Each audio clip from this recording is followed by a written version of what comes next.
तो मूवी के स्टार्टिंग में हम लोकी को देखते हैं जो कॉस्मिक क्यूब के बारे में किसी से बात कर रहा होता है, क्योंकि वो कॉस्मिक क्यूब को जमीन पर ले जाकर कोई पोर्टल यानी रास्ता खोलने वाला था जिससे थेनस की आर्मी यहाँ पर आ सके, और ये डील डन हो जाती है। अब हम शील्ड एजेंसी का सीन देखते हैं।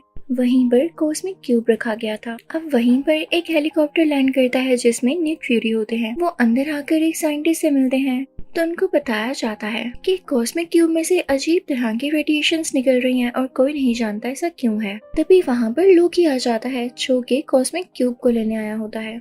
सब लोग फौरन से कॉस्मिक क्यूब को गार्ड करने लगते हैं, लेकिन लोकी अपनी पावर्स का यूज करते हुए उन्हें दूर दूर गिरा देता है और कॉस्मिक क्यूब उठाकर भागने लगता है। निक फ्यूरी पीछे से उसे शूट कर रहा होता है और उसके पीछे कार्स में कुछ लोग जाते हैं, लेकिन वो भागने में कामयाब हो जाता है। अब निक फ्यूरी वहाँ के लोगों से कहते हैं कि हमें द एवेंजर्स की टीम बनानी होगी, हमें कॉस्मिक क्यूब को दोबारा से पाना होगा। अब यहाँ पर हमें एक और बात पता चलती है कि शील्ड एजेंसी ने थैनोस और उसके लोगों से लड़ने के लिए एक बहुत ही ज्यादा पावरफुल वेपन बनाया होता है जो कि कॉस्मिक क्यूब की एनर्जी से ही बना था।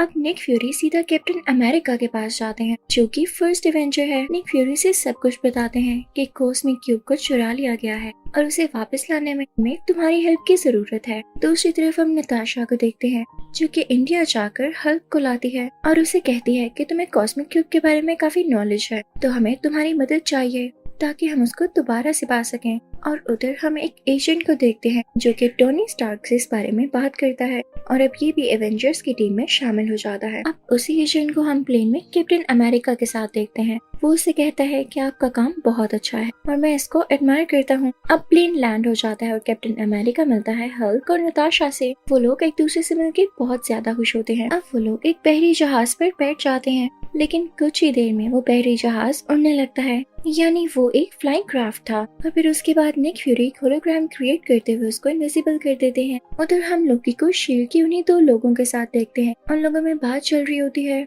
कि कॉस्मिक क्यूब बहुत ज्यादा पावरफुल है, हम इसे तब तक कंट्रोल नहीं कर सकेंगे जब तक इसकी रेडिएशंस थोड़ी कम न कर लें। और ऐसा एलिमेंट है जिसका नाम इरेडियम है और वो हमें जर्मनी से मिलेगा। तो लोकी और शील्ड का एक आदमी डिसाइड करते हैं कि वो लोग जर्मनी जाएंगे और वो लोग वहाँ चले भी जाते हैं। उधर निक फ्यूरी को पता चल जाता है कि लोकी और दूसरा आदमी जर्मनी पहुंच चुके हैं, तो कैप्टन अमेरिका से कहता है कि फौरन से अपना सूट तैयार कर लो। अब कैप्टन अमेरिका अपना नया आउटफिट पहन कर आता है। उधर हम जर्मनी का सीन देखते हैं जहाँ पर काफी अच्छी पार्टी हो रही होती है।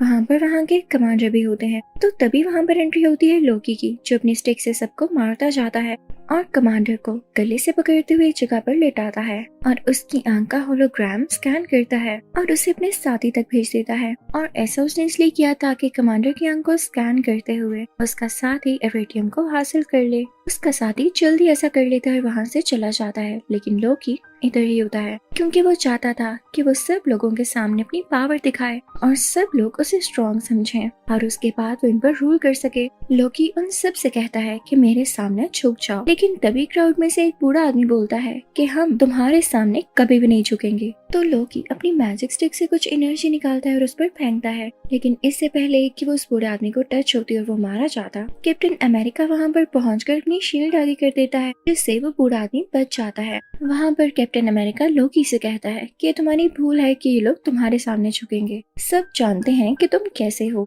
और तुम डिजर्व ही नहीं करते कि इस दुनिया पर रूल कर सको। ये सुन के लोकी को गुस्सा आ जाता है और यहाँ पर भी वो अपनी मैजिकल स्टिक का यूज करने लगता है, लेकिन तभी कैप्टन अमेरिका दोबारा से अपनी शील्ड आगे कर लेता है और वही शील्ड उस लोकी की तरफ फेंकता है, लेकिन लोकी उस पर दोबारा से अटैक करने लगता है। तो कैप्टन अमेरिका रूल होते हुए पीछे जाता है। लोकी अपनी स्टिक से कैप्टन अमेरिका को काफी ज्यादा हिट कर रहा होता है और कैप्टन अमेरिका भी खुद को डिफेंड कर रहा होता है। तभी वहाँ पर एंट्री होती है आयरन मैन की, जिसको देखकर लोकी घबरा जाता है कि अब तो ये दो लोग हैं और मैं इनसे कैसे लड़ूंगा। तो वो फौरन से उनके साथ जाने के लिए तैयार हो जाता है। अब ये दोनों लोकी को अपने साथ ले जाते हैं। अभी आयरन मैन अपने कुछ लोगों के साथ बातें कर ही रहा होता है कि ये लोग यानी लोकी और उसके साथ ही जर्मनी इसलिए आए थे ताकि इरेडियम को पा सके, क्योंकि कॉस्मिक क्यूब को कंट्रोल करना इतनी आसान बात नहीं है।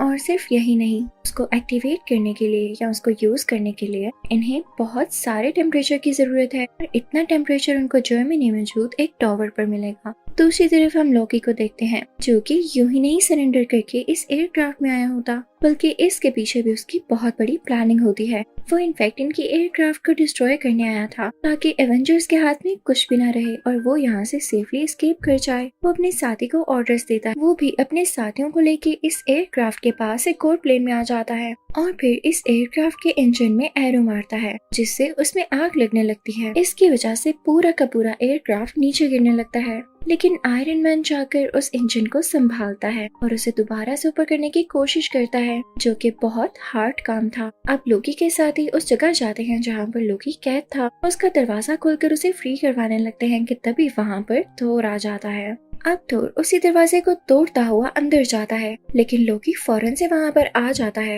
और खुद बाहर निकलते हुए थोर को अंदर ही बंद कर देता है। इस बात का पता जब एजेंट को चलता है तो वही एडवांस वेपन निकालते हैं जो उन्होंने कॉस्मिक क्यूब की एनर्जी से बनाया होता है और उससे वो लोकी की तरफ शूट करने ही वाले होते हैं कि तभी उनसे पहले लोकी उनके पीछे आ जाता है और पीछे से अपनी मैजिकल स्टिक उनके आर पार करते हुए उनको काफी जख्मी कर देता है। उधर हम नताशा को देखते हैं जो कि लोकी के एक साथी को बहुत जोर से पंच मारती है जिससे वो नीचे जमीन पर गिर जाता है और उधर हम लोकी को यहाँ से एस्केप करता हुआ देखते हैं। वो टावर पर पहुंच जाता है और तो और वहाँ पर मौजूद एक मशीन में उसने कॉस्मिक क्यूब लगा भी दिया था। उधर हम सब एवेंजर्स को एक साथ देखते हैं तो निक फ्यूरी उन्हें बताते हैं कि हमने अपने एजेंट को खो दिया है जो कि कुछ देर पहले उसी स्टिक से जख्मी हुए। सब काफी उदास हो जाते हैं तो आयरन मैन कहता है हमें कैलिफोर्निया में मेरी इंडस्ट्री जाना चाहिए। अब ये सब लोग कैलिफोर्निया पहुंच जाते हैं, लेकिन बुरी बात ये होती है कि कॉस्मिक क्यूब की वजह से पोर्टल खोल दिया गया था और थैनोस की सारी आर्मी यहाँ पे पहुंच जाती है। यहाँ पे सब एवेंजर्स एक साथ हो चुके होते हैं और खल भी गुस्सा करके अपने असली रूप में आ जाता है। इसके बाद वो उस आर्मी की बस को एक पंच मारता है और उसे फौरन से डिस्ट्रॉय कर देता है। ये सब काफी परेशान होते हैं कि पोर्टल को बंद कैसे किया जाए। तभी निक फ्यूरी को कुछ डायरेक्टर्स की कॉल आती है और वो कहते हैं कि अगर आप लोग इस पोर्टल को बंद नहीं कर पा रहे तो हमारे पास आखिरी ऑप्शन यही है कि हम इस पूरी सिटी को मिसाइल के साथ उड़ा दें और वो मिसाइल जल्दी इधर आ रहा होगा। आप लोग अपनी जान बचा के रखिएगा। अब निक फ्यूरी ये बात आयरन मैन को बताते हैं। हमारे पास सिर्फ 2.5 मिनट्स हैं, यानी 2.5 मिनट है।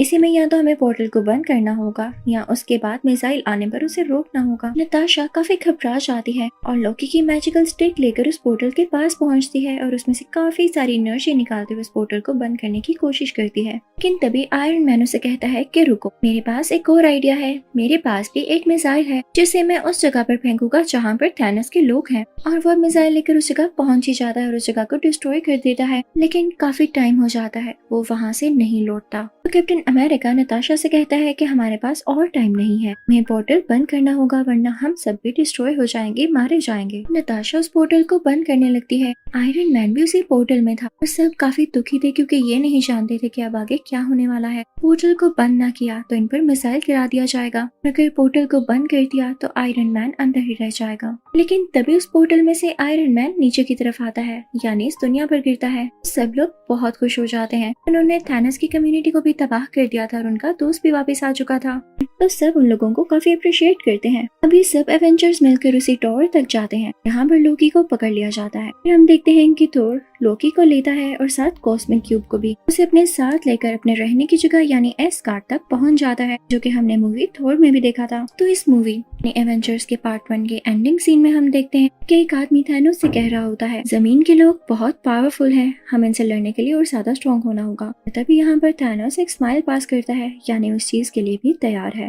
तो अब मैं आपको एक्सप्लेन करूंगी एवेंजर्स का पार्ट 2। तो इस मूवी के स्टार्टिंग में हम सब एवेंजर्स को देखते हैं जो कि हाइड्रा की बेस पर अटैक करने जा रहे होते हैं, क्योंकि हाइड्रा का लीडर काफी अजीब एक्सपेरिमेंट्स कर रहा था। उसके पास एक सेप्टर होता है, एक ऐसी स्टिक जिसके अंदर जेम लगा हुआ है। एमसीयू के पहले पार्ट्स में आपने इसको जरूर देखा होगा। तो अब एक्सपेरिमेंट्स कुछ ऐसे थे कि वो कुछ इंसानों पर इस सेप्टर को यूज करते हुए उनमें कुछ एनर्जीज डाल देता था ताकि वो उसके लिए लोगों से लड़ सकें, इवन एवेंजर्स से भी। तो उसका नेक्स्ट टारगेट एवेंजर्स ही थे। वो 2 बहन भाइयों को चूज करता है जो कि ट्विंस होते हैं। हाइड्रा का लीडर इन पर एक्सपेरिमेंट कर चुका था और अब इनमें काफी एनर्जीज थी। अब वो लड़की जिस पर एक्सपेरिमेंट किया गया होता है वो आयरन मैन के पास जाती है और अपने हाथों से कुछ एनर्जीज निकालकर उसको हिप्नोटाइज करने लगती है और उसका भाई जाता है कैप्टन अमेरिका के सामने ताकि उस पर अटैक कर सके। अब यहाँ पर सीन चेंज होता है और हम देखते हैं कि ये लोग जब हाइड्रा बेस पर गए थे इन्होंने उन लोगों को हरा दिया था और ये लोग सेप्टर ही लेने गए थे। आयरन मैन उस सेप्टर को हासिल कर चुका होता है और अब आता है अपनी लैब में। यहाँ पे हल्क यानी ब्रूस उसके साथ ही होता है। वो लोग ये प्लान करते हैं कि वो लोग इस सेप्टर पर एक्सपेरिमेंट करेंगे और पता लगाएंगे कि इतना खतरनाक कैसे है। अब यहाँ पर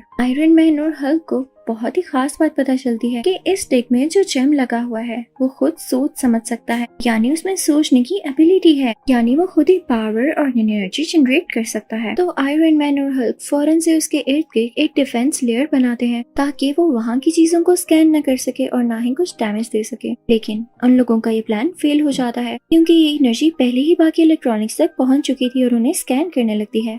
वहाँ पर आयरन मैन का एक और पर्सनल कंप्यूटर होता है जो कि खुद की इंटेलिजेंस रखता था। वो अपने अंदर से रेस निकालने लगता है और सेप्टर से लड़ने लगता है ताकि वो बाकी इलेक्ट्रॉनिक्स को डैमेज न कर सके और ना ही उन्हें रीड कर सके। लेकिन सेप्टर भी अपने अंदर से रेस निकालकर उस कंप्यूटर को डिस्ट्रॉय कर देता है और इसके बाद सेप्टर यहाँ से किसी दूसरे इलेक्ट्रॉनिक में शिफ्ट होकर भाग जाता है। सेप्टर वहाँ से निकलते हुए उस पूरे टावर को डिस्ट्रॉय कर देता है। इसके बाद वो हाइड्रा बेस जाता है ताकि थोड़ा बहुत खुद को रिकवर कर सके और अपनी एनर्जीज को एनहांस कर सके। अब यहाँ पे हम देखते हैं कि सेप्टर अपनी बॉडी को काफी ज्यादा ट्रांसफॉर्म कर चुका होता है और वो अब एक रोबोटिक फॉर्म में आ जाता है जिसका नाम है अल्ट्रॉन। अल्ट्रॉन उन्हीं ट्विंस के पास जाता है। वो उनसे कहता है कि तुम मेरी आर्मी में शामिल हो जाओ, हम आयरन मैन और बाकी एवेंजर्स के खिलाफ लड़ेंगे। तो वो ट्विंस भी फौरन से मान जाते हैं क्योंकि वो कहते हैं कि आयरन मैन ने मेरे पेरेंट्स की जान ली थी। अब ये लोग सीधा जाते हैं एक वेपन डीलर के पास जो कि बहुत ही ज्यादा एडवांस वेपन्स बनाया करता था। अल्ट्रॉन उससे अपने लिए भी वेपन बनाने का कहता है लेकिन वो उसे बहुत सारे पैसों की डिमांड करता है।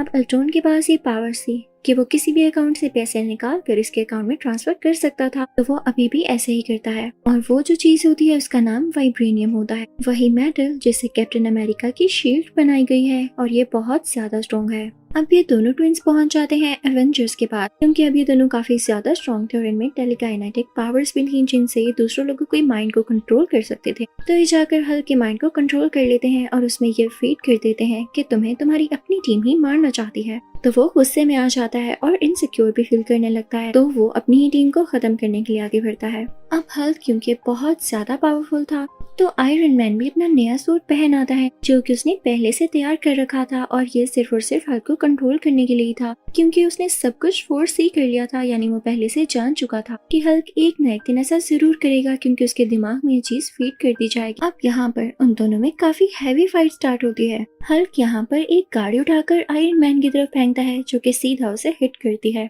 आयरन मैन पीछे की तरफ गिरता है और फौरन से आगे बढ़ता है और हल्क को उठाते हुए दूसरी तरफ फेंकता है। लेकिन हल्क क्योंकि बहुत ज्यादा गुस्से वाला था तो वो एक रोड लेकर आयरन मैन के बाजू के आर पार कर देता है जिससे उसका सूट डैमेज हो जाता है। उसका हाथ टूटकर नीचे गिर जाता है। लेकिन तभी आयरन मैन सैटेलाइट को एक सिग्नल देता है तो उसका नया हाथ वहाँ से आ जाता है और उसके साथ जुड़ जाता है और अब उसके हाथों से फायर निकलने लगती है और वो सीधा हल्क की तरफ फेंकने लगता है। हल्क फौरन से उसकी तरफ बढ़ता है और उसे पंच मारने ही वाला होता है कि आयरन मैन उसका हाथ पकड़ लेता है और अब यहाँ पर दोनों ही एक दूसरे को रोकने की कोशिश कर रहे होते हैं और अब यहाँ पर आयरन मैन हल्क को जोर जोर से जमीन के साथ मारता है। यहाँ पर सब लोग काफी डर जाते हैं कि एवेंजर्स तो खुद ही से लड़ रहे हैं, हमारी क्या प्रोटेक्शन करेंगे। अब ये सारे एवेंजर्स और इनके लीडर्स डिसाइड करते हैं कि हम अपनी बेस चेंज कर लेंगे क्योंकि यहाँ के लोग अब इनको अच्छा नहीं समझते। ये लोग होकाई के घर जाते हैं जो कि इन्हीं का मेंबर था, लेकिन पिछले पार्ट में लोकी ने उसे अपना साथी बना लिया था। अब यहाँ पर थोर एक और आदमी से मिलता है, वो भी इन्हीं का मेंबर था और लोकी का साथी बन चुका था,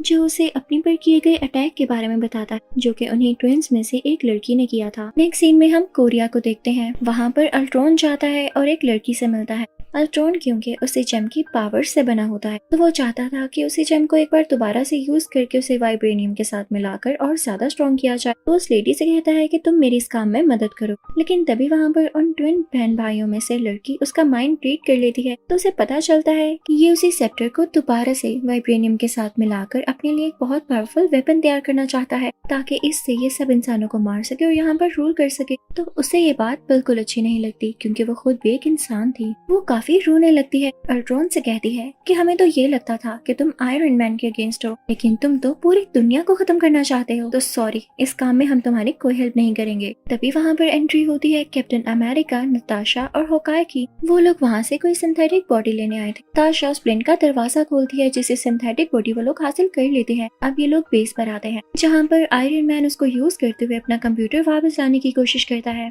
अब यहाँ पर थोर भी अपना हैमर लाता है और उसमें से काफी ज्यादा इलेक्ट्रिसिटी और एनर्जी निकालने लगता है ताकि वो उस जेम को एक्टिवेट कर सके। तो उसे पता चलता है कि ये जेम कोई आम जेम नहीं, बल्कि ये 6 इन्फिनिटी स्टोन्स में से एक स्टोन है। और तभी यहाँ पर जनरेट होता है एक और कैरेक्टर जिसका नाम है विजन, और ये इसी स्टोन से बना है। अब वो दोनों ट्विंस भी एवेंजर्स के साथ मिल चुके होते हैं क्योंकि वो ह्यूमैनिटी को बचाना चाहते थे, क्योंकि वो ये नहीं चाहते थे कि बाकी लोग भी उसी तरह मारे जाए जैसे उनके पेरेंट्स मारे गए। अब ये लोग सारे मिलके अल्ट्रॉन की उसी बेस पर जाते हैं जो कि उसने वाइब्रेनियम से कुछ ही देर पहले प्रोड्यूस की है, ताकि वहाँ पर जाकर ये लोग उसे डिस्ट्रॉय कर सके। अब उधर अल्ट्रॉन ये चाहता था कि जहाँ पर उसकी बेस है वो सिटी को आसमान में उठा ले और फिर उसके बाद उसे पूरी दुनिया पर जोर से मारे ताकि वहाँ पर ब्लास्ट हो और सारी ह्यूमैनिटी डिस्ट्रॉय हो जाए। उसके बाद ये खुद यहाँ पर रूल कर सके और हर चीज नई तरीके से बना सके। लेकिन एवेंजर्स को इस बात का पता पहले से ही चल जाता है और वो सब रेडी होकर वहाँ पर पहुँच जाते हैं। लेकिन जैसे ही वहाँ पर ये लोग पहुँचते हैं तो अल्ट्रॉन की आर्मी इन पर अटैक करने लगती है। ये लोग उनको रोकने की कोशिश करते हैं, लेकिन तभी वहाँ पर निक फ्यूरी आ जाते हैं जो उन पर फायरिंग शुरू कर देते हैं। इस लड़ाई में उन ट्विन बहन भाइयों में से उस भाई की जान चली जाती है, इसकी वजह से उसकी बहन को बहुत ज्यादा दुख होता है और वो रोने लगती है और ये डिसाइड करती है कि वो अल्ट्रॉन को मार डालेगी और उसे खत्म ही कर देगी। वो लड़की अल्ट्रॉन के पास जाती है, अपनी पावर्स का यूज करते हुए उसका दिल उसकी चेस्ट से बाहर निकाल लेती, जैसे उसने किसी फोर्स और अट्रैक्शन का यूज किया हो। उसमें इतनी पावर्स जो थी। यहाँ पर अल्ट्रॉन मारा जाता है और किसने सोचा था कि इसे मारने वाली यही लड़की होगी। लेकिन तभी वहाँ पर एक और रोबोट आता है जिसका स्ट्रक्चर अल्ट्रॉन जैसा ही था। वो उस मशीन को एक्टिवेट कर देता है जिससे सिटी का पार्ट ऊपर उठने वाला था। अब वो शहर का हिस्सा आसमान में ऊपर आने लगता है और तेजी से नीचे गिरने ही वाला होता है। लेकिन आयरन मैन और थोर वहाँ जाकर उसको रोकते हैं और आयरन मैन अपनी चेस्ट में से कुछ एनर्जी निकालता है जिससे वो सिटी वहीं डिस्ट्रॉय हो जाती है। यानी यहाँ पर अब अल्ट्रॉन भी डिस्ट्रॉय हो चुका था और उसका ये प्लान भी खत्म हो चुका था। यानी अब कहीं पर डिस्ट्रक्शन नहीं होगी। मूवी के लास्ट सीन में हम देखते हैं एवेंजर्स का एक और बेस बनाया गया है। अब थोर इन लोगों से कहता है कि मुझे एस्गार्ड वापस जाना होगा क्योंकि जो 6 इन्फिनिटी स्टोन्स मैंने अपने विजन में देखे हैं मुझे इन पर कुछ रिसर्च करनी है। और फिर कैप्टन अमेरिका और नताशा बाकी लोगों को भी एवेंजर्स की टीम में शामिल करने के लिए उन्हें काफी अच्छी ट्रेनिंग देने लगते हैं और उनको नए नए तरीके सिखाने लगते हैं। मूवी तो यहाँ पर खत्म हो जाती है, लेकिन इसके पोस्ट क्रेडिट सीन्स में हम थैनोस को देखते हैं जो कि कहता है कि मैं किसी पर ट्रस्ट नहीं करूंगा और मैं खुद दुनिया में जाकर उसे डिस्ट्रॉय करूंगा। और इसी के साथ ये मूवी यानी एवेंजर्स के दोनों पार्ट्स यहाँ पर कम्प्लीटली एंड हो जाते हैं।